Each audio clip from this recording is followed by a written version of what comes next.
জাতীয় সংসদে উপস্থাপনের আগে 2026-27 অর্থ বছরের প্রস্তাবিত বাজেট অনুমোদন দিয়েছে মন্ত্রিসভা। বৃহস্পতিবার সকালে জাতীয় সংসদ ভবনে প্রধানমন্ত্রী তারেক রহমানের সভাপতিত্বে অনুষ্ঠিত বিশেষ বৈঠকে এ অনুমোদন দেয়া হয়।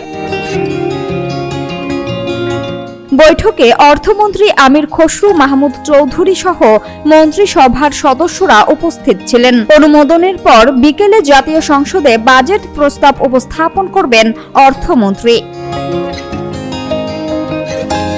প্রস্তাবিত বাজেটের আকার ধরা হয়েছে 9,38,000 কোটি টাকা। এর বিপরীতে রাজস্ব আয়ের লক্ষ্যমাত্রা নির্ধারণ করা হয়েছে 6,95,000 কোটি টাকা। ফলে বাজেট ঘাটতি দাঁড়াচ্ছে 2,43,000 কোটি টাকা। এই ঘাটতি মোকাবিলায় সরকার বৈদেশিক ঋণ অনুমোদন ও অভ্যন্তরীণ উৎস থেকে অর্থ সংগ্রহের পরিকল্পনা করেছে।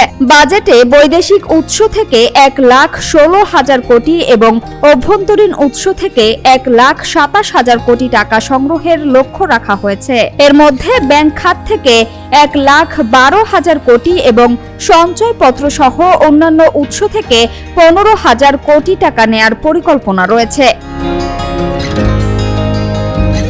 জাতীয় সংসদের স্পিকার হাফিজউদ্দিন আহমদের সভাপতিত্বে বাজেট প্রস্তাব উপস্থাপন করা হবে। এটি দেশের 55তম বাজেট এবং বর্তমান সরকারের আমলে অর্থমন্ত্রী আমির খসরুর প্রথম বাজেট। নতুন অর্থবছর শুরু হবে আগামী 1 জুলাই থেকে। সামিয়া সুলতানা, ঢাকা ওয়াচ।